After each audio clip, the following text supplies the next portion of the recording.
love you. I just want to come through and drop off something this morning, man. I'm in the, I'm spiritually refreshed and glad to be alive. Some of us, um, sometimes looking at people from the outside, you never know, what they're going through in the inside, man. And a lot of times when I'm struggling with things, I be so it's be so important to me to make sure other people ain't struggling. Sometimes I forget about myself, and then when it hit me kind of hard. But it only hit me for a little while because I realized how much of a blessing I am to me, So thank you, Paulette. I love you, baby.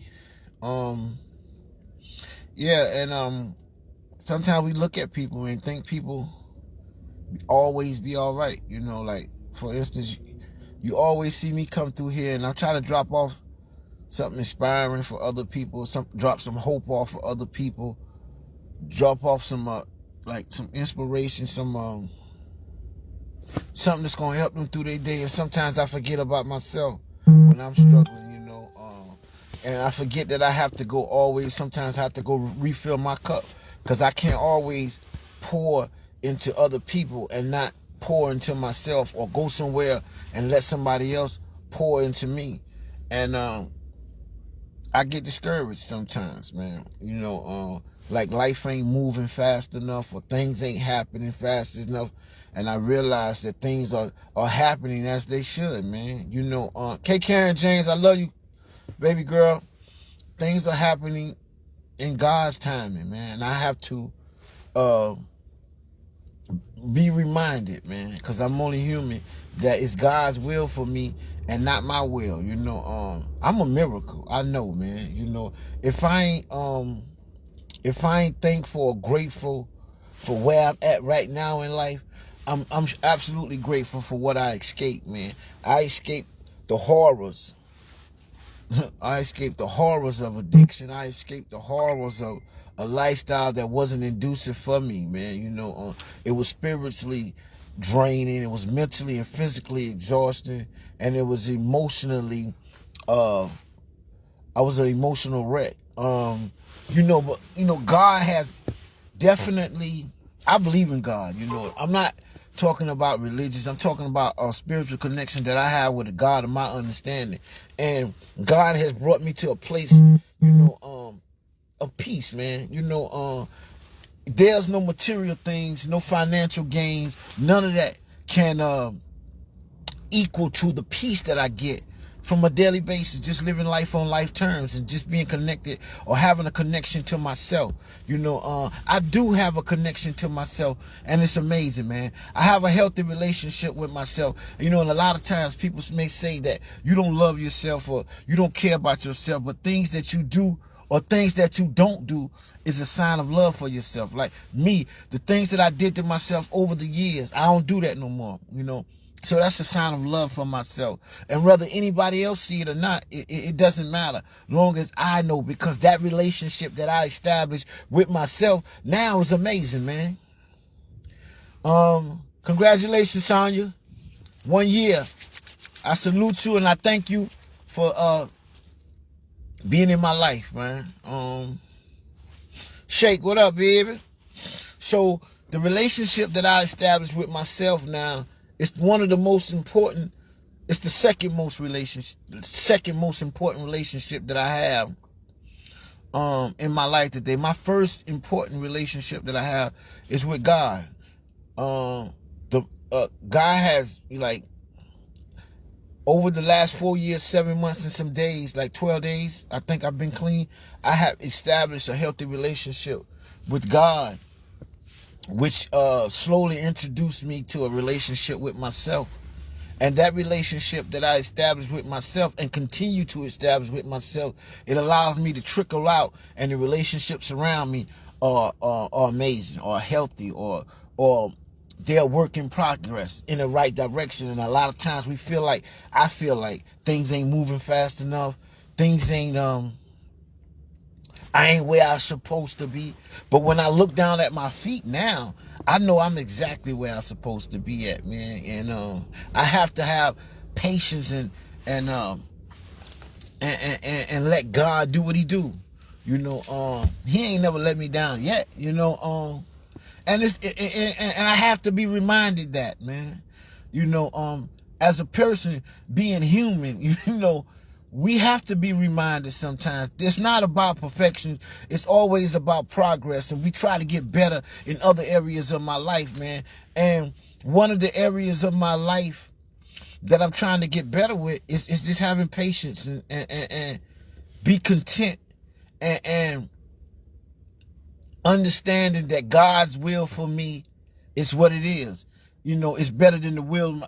Like I started, doing God's will and not my will, man, because my will bring consequences, right? And God's will has and will always bring results. Maybe not maybe not the results that I think that should be coming, but they be the right results. You know what I mean? And it's that understanding that I have, with God and the understanding that I have with myself. But like I said, I have to be reminded. I'm not perfect. Like I come on here and my main goal now is to do selfless service, right?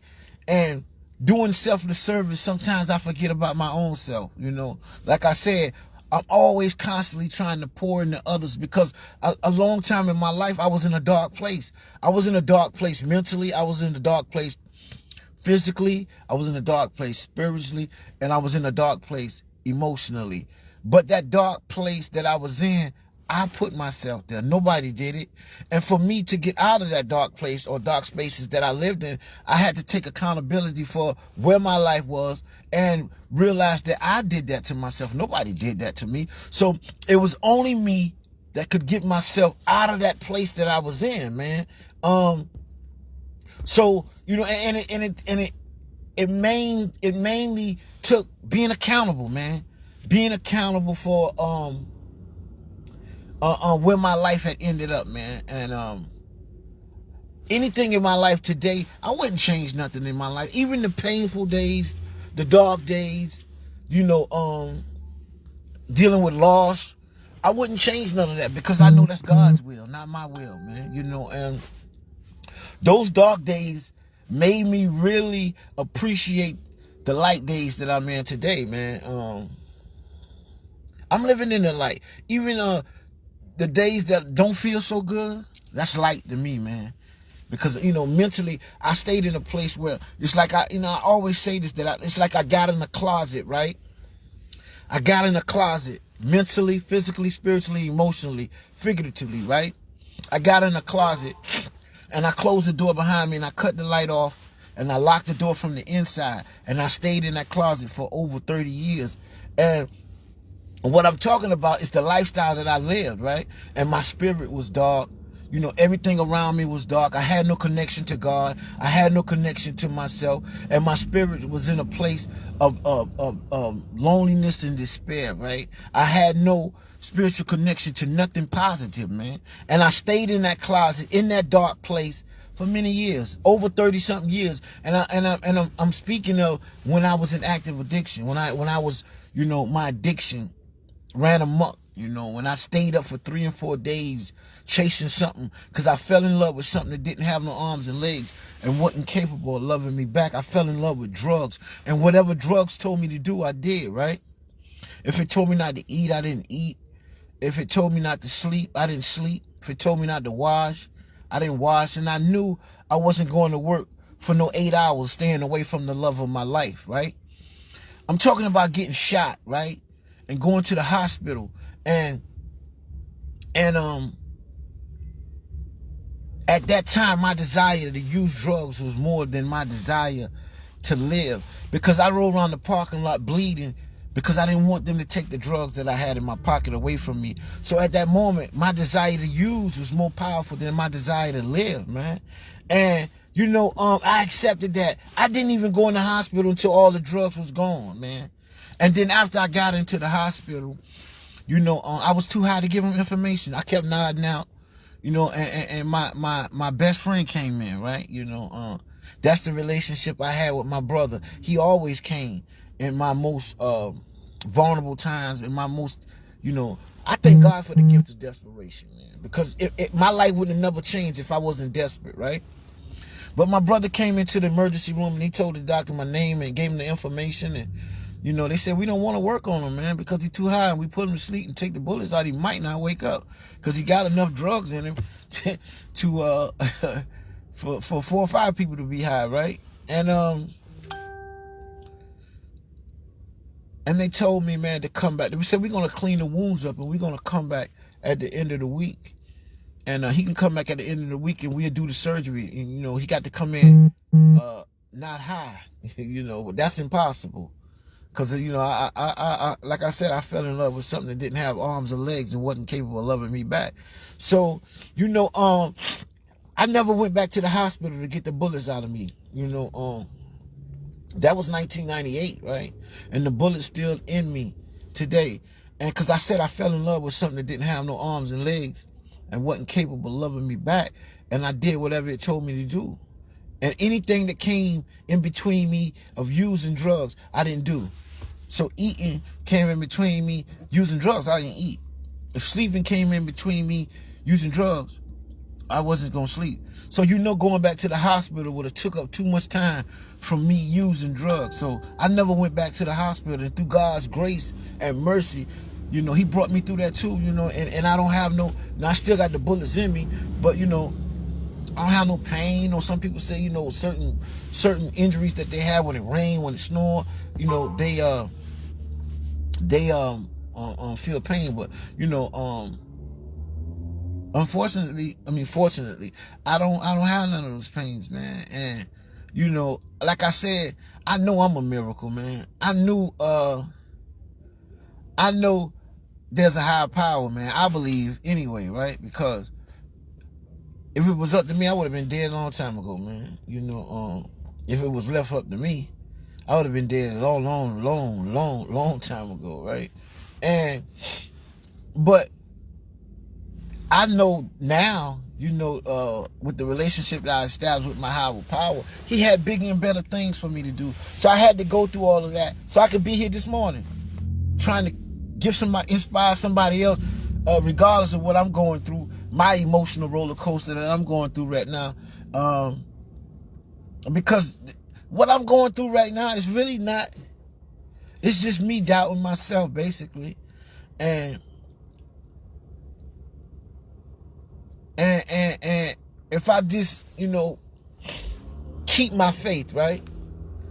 Have faith in my higher power that I believe in, or say I believe in, you know, I can get through it. I can weather this storm as well. And for me, faith stands for finding answers in the hurt. When I'm hurting and when I'm struggling and when I'm going through my emotional roller coasters, that's where the faith kick in, man. And you believe that, you turn it over to God, right? And you tell yourself, I can't, he can, so I let him. You know what I mean? And just remember that, yo. I can't, he can, so I let him. You know, and I turn it over to God and I walk away and I believe, you know, I know he got me, man.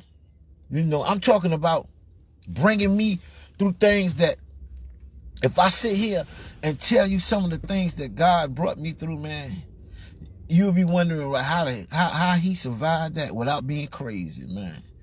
I'm talking about finding myself mentally on my knees in some very dark places, man. You know, wanting to die but too scared to kill myself. You know what I mean? But that wasn't God's will for me. God's will for me was to go through all of that. Go through the feelings, deal with them as best I can, and heal through the experience and carry that same experience to help somebody else in their struggles, man. That's what my purpose is today. At one time, I used to ask God, I used to be mad with God, and I used to be like, why am I living? You know what I mean? If I have to go through this every day, you know, chasing this substance every day and slowly committing suicide on a daily basis by using these drugs that I can't stop using, what is my purpose? Why don't you just kill me? Why don't you just, you know, let me die or something, man? Why I got to keep suffering and going through this, man? But I know now that all of that was necessary, man. Everything I've been through was necessary. So I can be able to maybe help one person, we definitely won't be able to save the world or save everybody. But I know it's somebody somewhere right now, right? Feeling like I feel right now, like feeling like I'm not where I'm supposed to be at right now. I'm supposed to be, I'm getting impatient with myself and getting impatient with life and getting impatient with, but I'm in a good place, man. If I look around and look down at my feet, I know I'm right where I'm supposed to be, right? And sometimes I forget how good God has been to me, man. Because I'm human. Because I'm not God. That's why I forget. Because I'm not God, you know what I mean? And sometimes I want to go astray sometimes, right? But I remember, and the literature that I read, right? It says those who forget are doomed to repeat, right? I don't forget how bad it was for me. You know what I mean? I don't forget looking for the cleanest clothes in the dirty clothes, right? I don't forget picking up cigarette butts off the ground. You know what I mean? I don't forget robbing people, man. Stealing from my family. I stole from everybody in my family, man, because I ain't want nobody to feel left out. Because I know when I left, they was going to say, I wish he would have stole something from me, right? But it wasn't me, it was my addiction, man. It was the disease of addiction. And the disease of addiction is the way we think, man. The obsession and compulsion to use something, we constantly need more and want more. The obsession is, no matter how much I got, I'm constantly thinking about how I'm going to get more. That's the obsession. That's the disease of addiction. The compulsion is, once I start, I can't stop. Until it's all gone, until I'm broke, and the disease of addiction can manifest itself in other areas of our lives or my life. Like when I put down the drugs, I can get obsession and compulsion with other things like shopping, like gambling, like sex, like all of that, man. The disease of addiction is the way we think, man. It's the way I think, the upside down thinking, right? Like when I changed my life, I had to change the way I was thinking, right? First I had to learn how to put the drugs down, man. I talk about drugs a lot because that's what I have experience with, right? I can't talk about nothing because I know people, maybe somebody like, why he always talking about drugs? Because that's what I have experience with, I don't want to talk about something I don't have experience with and give you false information. I'm giving you what I know, what I experienced, my experience and my strength and my hope for the next person that's coming behind me. The hope is that if he can do it, I can do it too, right? But I had to change how I thought because it wasn't the drugs that led me to my thinking. It was my thinking that led me to the drugs. So once I put the drug down, got some distance between me and the drugs, I started to make better decisions, man. I started to have choices, man, because when I use, I don't have choices, man. When I use drugs, all my choices go out the window, Drugs take away all my choices. Now, I used to live and I live to use. And that's what, the addiction done for me, man. But once I put them down and get some distance, I get choices today, man. So I choose to not cause harm to myself or nobody else that love and care about me. It's been a journey. And like I said, at some point in times I struggle with, like this morning I struggle with not being not being further than I am in life, but I'm in a good place. I'm not where I used to be, man. If I ain't grateful for where I'm at, be grateful for where I escaped and where I ain't at. And that's where the gratitude kicks in. That's where the humility kicks in. They told me if you don't get humble, you'll be humiliated, right? But I'm grateful. I'm grateful for where I'm exactly where I'm at today, man. And I have to remind myself, yo, my man, slow down, pump your brakes, right? And it's the small steps, right? Those small steps eventually lead to big steps, but it's the small steps can be the biggest steps that you ever make in your life for your change and for your progress. The small steps, long as you ain't going backwards and you moving forward and it's slower than what you want, It's the small steps, right, that will make the biggest difference in your life. Just keep going forward, right? They said the journey of 1,000 miles starts with one step, right? And once you take a step, you just keep on walking, right? And no matter how long we travel in the wrong direction, we can always stop, turn around, and go back the other way like I did, man. And when I did it, that's when it was time to do it. It wasn't time when people thought I should have did it. It's God's will, not my will. When I stopped and turned around and started walking back in the other direction, that's when it was supposed to happen. That's when I was supposed to stop and turn around and go back the other way. I'm in a good place in life spiritually. I pray. I try to be of service to other people, and being of service is a posture of the heart. What comes from the heart reaches the heart. It ain't about income with me. It's about outcome. How many people that I can share my life with to maybe help them change their life, right? Being of selfless service, man. That's what life is about to me now. Being of selfless service, man. Being of service to my friends. Being of service the best I can to my family. Being of service to people who I don't even know.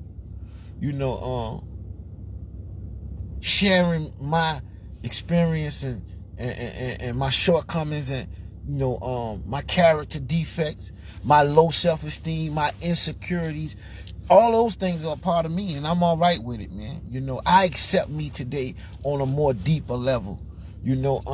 Everybody ain't gonna like me, everybody ain't gonna love me, and that's okay. Acceptance. I had to lower my expectations and increase my acceptance and accept that everybody ain't gonna care nothing about me changing my life. I accept that. Everybody ain't gonna accept me trying to be of service to other people. Everybody ain't gonna accept a lot of things, and that's all right, man. I accept me. I forgave me. I can always try to make amends for people I have harmed, but they don't have to forgive me, and I have to accept that. People don't have to forgive you, man, but I can definitely make amends in one way or other. Some people I can't go back and try to make amends with because, it might cause harm to me or somebody else that I love or care about. So in other words, or in other ways that I make amends is if I don't do what I did to them, to nobody else what I did to them. I make amends like that, or I pay it forward in some other area, and some people can't go. Some people gonna say, oh, now he think he all that he don't smoke crack no more. He can't come holler at me. He don't snort dope no more. So he think he all that, and that's all right too. Everybody can't go where you're going. Everybody can't, travel on the journey. You can't put temporary people in lifetime positions, man, because they don't fit. You cannot put temporary people in lifetime positions because they don't fit. Whether it's, significant others, if they don't fit, you can't force them. Friendships, you can't force friendships. Some people that you've been friends with all your life, sometimes you have to back away from them, man. The expiration date it came. Some of those friendships and relationships supposed to expire, man. They're supposed to expire. Allow them to think as they feel. Absolutely. You can't take people with it. It's not only you can go. And I realized that some people that I've been friends with, or some relationships that I had all my life, sometimes I have to let them go. Maybe for them or maybe for me. Who knows? And I have to accept that, And if they don't accept it, it's all right too, man. Like I said, everybody can't go where you're going. Once again, you can't put temporary people in lifetime positions because, for one, they don't fit. Like when God taking people from you or taking things from you, you gotta let it go. Because if you don't, You don't leave no room for what he's trying to give you or what he's going to give you. And you have to believe that, man. You have to believe that. And you have to have faith, man, that, you know, that what's for you is for you. Because I got discouraged this morning. I'm like, man. But I know what I'm doing in my life today, it's for the good. It's for good. It's for good for me. It feeds my spirit. And I have been told by other people that I feed their spirit. So, you know, everybody that I come in contact with, it's not on coincidence. People that I knew all my life, new people that's coming into my life. You know, I think God put people in my life at certain times to help me maneuver through that lifestyle. You know, like when I was in the streets, he put people in my life that can help me maneuver through the streets. Told me who had the drugs, who was the police, who was the stick-up kids, you know, who had the good stuff. He put people in my life in that lifestyle. When I went to prison, he put people in my life in that lifestyle who told me, get you a weapon or stay away from this people. These is gang members, stay away from them, or, you know, in that lifestyle. So when I changed my life, he also put people in my life now, like today, that helps me maneuver through this lifestyle that I'm trying to maneuver through now, to help me change my life and help me get better with Scotty. You know, he put people in my life who had similar experiences that I experienced and changed their lives and lived a new way. And, you know, I'm grateful. And my gratitude speaks when I come through and I share, you know, whatever I'm going through. You know, whether it's low self-esteem today, whether it's the insecurities today, because I have those, you know, but that's a part of my DNA, and I accept that. I accept, because that's who I am, you know. It's definitely has been a journey. My life has been a journey, and I appreciate, you know, the whole ride. You know, the whole ride has been amazing, man. You know, the good, the bad, the indifference, the loss, the painful days. You know, I embrace all of that, and I accept all of that. And that's what, you know, made me who I am today, man. You know,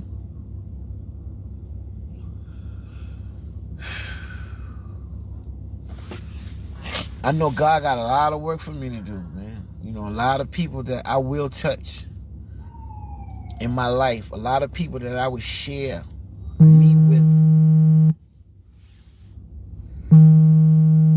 a lot of people that will that I would share me with, and I'm ready, man. I take the full responsibility. Hey, babe, I'm coming out the building now. I'm about to come around. Okay. All right. So yeah, man, it's amazing. You absolutely do. Even for people such as myself who has never experienced addiction, you inspire me to accept and try to help people, whether in my family, friends, or even strangers. Your encouragement helps people, I'm sure. Absolutely. That's the lesson. So, I just wanted to come by and drop off some hope to the next person, to let you know that no matter what you're going through, you can get through. You ain't have to go through it by yourself. If nobody told you they love you today, I do. And I'm a phone call away. You can reach me on Facebook. You can go to my website, RocWitMe.org. Send me a message. You can come in my DM on my Facebook if you want to talk. If you want to ask questions, you know, I'm there, man. I'm of service to other people today.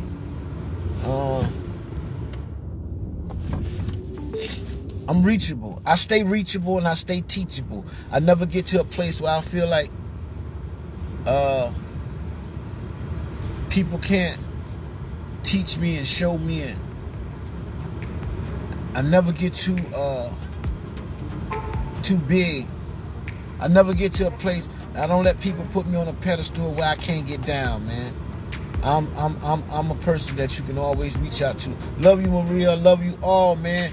Y'all have a blessed and a blessed and great day, man. You know, if you woke up this morning and you listening to this live right now, you are a miracle. You are blessed, and God granted mercy on you as well as me. Y'all have a blessed day. Rock with me, baby. I love y'all.